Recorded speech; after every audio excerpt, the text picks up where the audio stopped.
سر اب دیکھیں میں اسی رویے کی بات کر رہا تھا کہ یہ سیاست سمجھ سے بالا تر ہے کہ آپ جھوٹ بولیں، دھڑلے سے جھوٹ بولیں، دروغ گوئی کریں، حقائق کو مسخ کریں، اور جب آپ کے سامنے کوئی آئینہ دکھانے آئے تو کبھی کورم کے بہانے بھاگیں، تو کبھی فورم کے بہانے بھاگیں، تو کبھی کسی اور بہانے سے بھاگیں۔ بھاگنے کے علاوہ ان کے پاس کوئی راستہ نہیں بچا۔ لیکن الحمدللہ ہمارے لوگوں نے بھی کورم پورا کر کے ان کو گریبان سے پکڑ کے یہاں بٹھایا ہے کہ بات سنو، بات کیے تو جواب بھی لیتے جاؤ۔ تو جناب ہم یہ بات کر رہے تھے کہ آخر اس سیاست کا مقصد و محور کیا ہے، کہ نہ حکومت بنانی ہے، نہ کسی کو بنانے دینی ہے، نہ چلانی ہے، نہ چلنے دینا ہے۔ انفیکٹ یہ وہ 4 سال ہیں جس میں پاکستان معاشی دیوالیہ ہوا۔ خود ان کے وزیر خزانہ کہتے ہیں کہ 100% قرض بڑھا۔ میں ڈیٹیل میں نہیں جانا چاہتا، میں جاؤں تو 50 لاکھ کروڑ نوکریوں سے لے کر جرمنی، جاپان سارا بیان کر سکتا ہوں۔ میں ساری وہ دیوانیات بیان کر سکتا ہوں جو اس ملک کے ساتھ مذاق ہوا، لیکن میں پرسائز ہوں گا۔ میں کہوں گا کہ سر جو غلط ہوا وہ کل بھی غلط تھا، جو آج غلط اگر ہو رہا ہے تو وہ آج بھی غلط ہے۔ آج سابق اسپیکر صاحب بڑی تنقید کر رہے تھے، حالانکہ وہ آخری تک بھی یہ سمجھ رہے تھے کہ حقائق پر اور اچھی دلیلوں پر مولانا صاحب راضی نہیں ہوں گے، اور ان کا یہ پلان کامیاب ہوگا کہ آئین میں پارلیمنٹ کی سپرمیسی نہ آ سکے، اور یہ اس پلان میں شاید کامیاب ہوں گے۔ لیکن میں خراج تحسین پیش کرتا ہوں مولانا فضل الرحمان صاحب کو، ان کے ساتھیوں کو، جو عقلی دلائل پر قائل ہوئے اور ان کا پلان ناکام ہو گیا، تو ساری جلن اس چیز کی ہے۔ اکثر آتے ہیں چادر اور چار دیواری۔ میں کہتا ہوں کہ یہ شکایت ضرور کریں، لیکن پہلے ہمیشہ یہ بات کریں کہ جی ہمارے دور میں یہ غلط ہوا تھا، آج اس دور میں یہ غلط ہو رہا ہے۔ یہ اپنے دور کی کسی بات کو کنڈیم نہیں کرتے۔ اگر چادر اور چار دیواری کی بات تھی تو آپ بتاؤ کہ یہاں ہماری MLA خواتین ڈاکٹر صوبیہ سمیت، شاہدہ رحمانی سمیت، صرف نیب کی ایک پیشی پہ اپنے پریزیڈنٹ کو ملنے گئیں، 11 خواتین کو آپ نے سڑکوں پہ گھسیٹا، لاک اپ میں۔ وہ 11 خواتین آپ کا کیا کر لیتی؟ MNS parliamentarian. ہم نے اس ہاؤس میں احتجاج کیا، یہی اسپیکر جس کو بہت شرم آ رہی تھی، ابھی آپ کی کرسی پر بیٹھا تھا، اس وقت اس کو شرم نہیں آئی، بالکل بھی نہیں آئی، ایک تھوڑی سی شرم بھی نہیں آئی۔ کیوں نہیں آئی؟ آپ کو اس وقت چادر چار دیواری کا تصور نہیں تھا۔ جب عید کی رات کو میری بہن کو آپ نے جیل سے اٹھا کر رات کو 12 بجے اڈیالہ جیل میں بھیجا، چادر اور چار دیواری آپ کو یاد نہیں آئی؟ آپ بولیں کہ ہم نے وہ غلط کیا تھا، آج یہ غلط ہو رہا ہے۔ اب یہ کہتے ہیں کہ جناب یہ کوئی اور لوگ کروا رہے ہیں۔ یہ اور لوگوں کا کانسیپٹ لایا کون ہے میرے بھائی؟ آپ کی حاضریاں پوری کون کراتا تھا؟ آپ کے بجٹ پاس کون کرواتا تھا؟ ایک ممبر سے لوکیشن کون مانگتا تھا کہ ہاؤس میں پہنچے ہو یا نہیں پہنچے ہو؟ بولو وہ غلط تھا، بولو وہ غلط تھا، آج بھی غلط ہے۔ اپنی غلطی پہلے مانو۔ کون کہتا تھا کہ مار دوں گا، توڑ دوں گا، بند کر دوں گا؟ آج جب وہ کہتا تھا کہ یہ کر دوں گا، کسی اور نے کر دیا ہے، تو پھر رونا کس چیز کا؟ جنات کے گھر میں پتھر مت پھینکو میرے بھائی، جنات کے گھر میں پتھر مت پھینکو، بدروہیں نکلے گی تو بھاگنے کی بھی جگہ نہیں ملے گی۔ اب کہتے ہیں کہ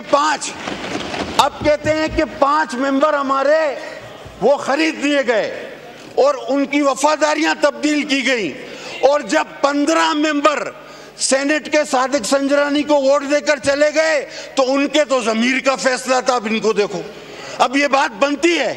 اس وقت یہ کہہ رہے تھے کہ ان 15 سینیٹرز کا ضمیر جاگ گیا ہے، اور آج جس کا کسی کا نشان حقہ، کسی کا نشان کرسی، جو آزاد امیدوار تھے، اگر انہوں نے ووٹ دیا، کہتے ہیں یہ لوٹے ہیں۔ اور وہ 15 سینیٹر، 15 جو سنجرانی کو ووٹ دے گئے، گیلانی صاحب کو وہاں سے ہروایا گیا، وہ ان کے ضمیر کی آواز تھی۔ پہلے کہو کہ وہ بھی غلط تھا، یہ بھی غلط ہے۔ اگر وہ غلط نہیں تھا تو خدا کی قسم یہ بھی غلط نہیں ہے، کبھی بھی نہیں ہو سکتا۔ پہلے اپنی غلطیاں مانو۔ آپ کہتے ہو کہ جناب یہ جمہوریت پہ حملہ ہوا، آپ نہیں دیکھتے کنسنسس کتنی دن چلا، آپ نہیں دیکھتے کہ ہم نے ہر جماعت سے بات کی، میرے چیئرمین نے دن رات بات کی، آپ سے بھی بات کی، محنت کی، اس کے بعد ایک پارلیمنٹ کو سپرمیسی ملی جس کا آپ بھی حصہ ہو۔ اور سابق اسپیکر صاحب کو آپ کے توسط سے کہنا چاہوں گا کہ اسی چیئر پر جب ایک دن میں 52 بل پاس ہو رہے تھے، یا جب میری اپنی امینڈمنٹس کو روندا جاتا تھا، میں نے اس سیٹ پر، اور میں مشتاق صاحب بیٹھے ہوئے گواہ ہیں، میں نے جا کر ان کو اس سیٹ پہ کہا تھا کہ تاریخ اس فیصلوں پہ آپ کے گلے پڑے گی۔ آپ کو وہ وقت بھگتنا پڑے گا کہ جب آپ کو بھاگنے اور چھپنے کی جگہ نہیں ملے گی۔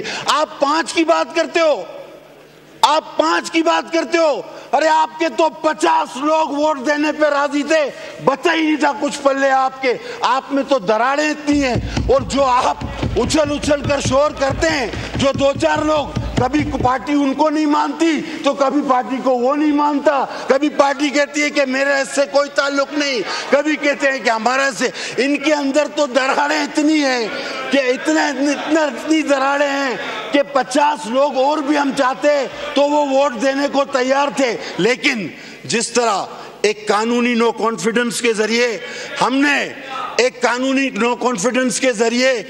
ہم نے جس طرح ایک RTS prime minister, selected prime minister کو ہٹایا تھا، یہ ترمیم بھی ہم نے اسی طرح کی۔ Amoral, what is morality, what is moral? آپ جانتے کیا ہے مورل کے بارے میں؟ مورل ہے کیا؟ مورل یہ ہے کہ اسٹیج پہ کھڑے ہو کر نقلیں اتارنا، دیٹ واز مورل۔ آپ ساری رات ڈانس کروانا اور تسبیح ہاتھ میں، یہ مورل ہے۔ اور اگر آپ کو کوئی کہے کہ آپ نے یو ٹرن لے لیا تو کہا یو ٹرن لینا سیاست میں ضروری ہے، جھوٹ بولنا تو ضروری ہے، یہ مورل ہے، یہ مورل ہے۔ میں کس بات کی بات کروں؟ میں اگر شروع ہوا تو ساری رات کم پڑ جائے گی آپ کی مورلٹی پہ۔ میں صرف اتنا کہنا چاہوں گا، ابھی کہتے ہیں کہ یہ غیر جمہوری حکومت ہے، اور بعد میں کیا کہا آخری میں؟ کہتا ہمیں فنڈ دے دو۔ ابھی یہ بات سنو بھائی، غیر جمہوری حکومت، جعلی حکومت، آخری میں بولا ہمیں KPK کو فنڈ دے دو۔ تو غیر جمہوری جعلی حکومت سے فنڈ کیوں مانگ رہے ہو بھائی؟ کیوں مانگ رہے ہو؟ ایک ہی سانس میں 2 باتیں کی کہ غیر جمہوری جعلی حکومت ہے، KPK کو فنڈ دے دو۔ عقل کی بات ہے یہ کوئی؟ جناب ہم جمہوری لوگ ہیں، ہم نے آپ کو کبھی بھی یہ نہیں کہا اس بینچوں سے۔ آپ کو یاد ہوگا، ان دوستوں کو یاد ہوگا کہ ان کی حکومت میں ہر دوسرے دن سندھ کے لیے گورنر راج کا نعرہ لگتا تھا، ہر ممبر کھڑا ہوتا تھا، ہم سندھ میں گورنر راج لگائیں گے۔ ہم آج بھی کہتے ہیں کہ وہ بات بھی غلط تھی، اور اگر آپ کے صوبے میں کوئی اس طرح کی بات کرتا ہے تو وہ بات بھی غلط ہے۔ ہم آج بھی یہ کہتے ہیں ہم جمہوری لوگ ہیں، لیکن کیا آپ نے اپنی اس غلطی کو اسٹیج پر مانا ہے کہ ہم یہ گورنر راج کی جو آپ کو دھمکیاں دیتے تھے وہ غیر جمہوری تھا؟ ہر آدمی روزانہ دھمکیاں دیتا تھا، ہم نے آج تک نہیں کہا۔ ہم ہمیشہ جمہوریت پر یقین رکھتے تھے، رکھتے ہیں اور رکھتے رہیں گے۔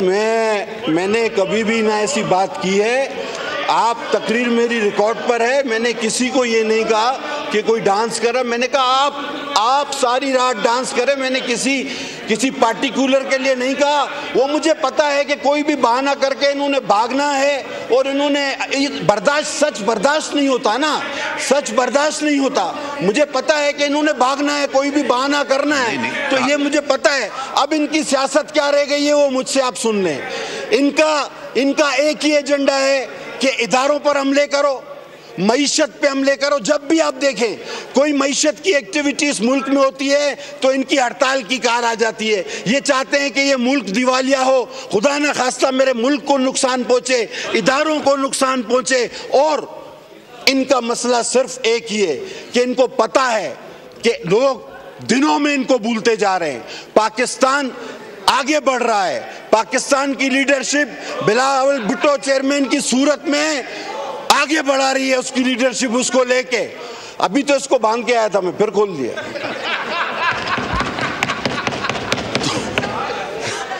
یہ تو ابھی باندھ کے آیا تھا میں. تو بہرحال جناب علی اب قوم سمجھ چکی. اچھا یہ پہلے کہتے تھے ہم آئیں گے 1 ارب اس کے منہ پہ ماریں گے, 2 ارب اس کے, وہ کوئی ارب مرب نہیں بلکہ پتہ نہیں کتنے ارب جیب میں ڈال کے چلے گئے, IMF سے قرضے لے کے چلے گئے. اور یہ اب کس بنیاد پہ سیاست کر رہے ہیں کہ ہمیں کیوں موقع دو. آپ نے سارے موقع گنوا دیے. آپ نے اداروں پر حملے کر لیے, معیشت پہ حملے کر لیے, ملک کو تباہی کے دانے پہ لے آئے. آپ نے اداروں پہ 9 مئی جیسے واقعات کر لیے جو انڈیا نہیں کر سکا. اب آپ کے پاس کوئی جواز نہیں سیاست کا, کوئی جواز نہیں سیاست کا. لہٰذا اب آپ میں دراڑیں پڑنا شروع ہو گئی ہیں. اب آپ کے اندر ہی ایسے لوگ پیدا ہو گئے ہیں کہ جن کو پاکستان عزیز ہے, پاکستان کی پارلیمان عزیز ہے. لہٰذا جو اندر ہے اس کو اندر رہنے دو, اور جو باہر ہے اس طرح بس اوپر ہاتھ کھڑے کر کے اسی طرح چلتے رہو. بہت شکریہ. پاکستان زندہ باد.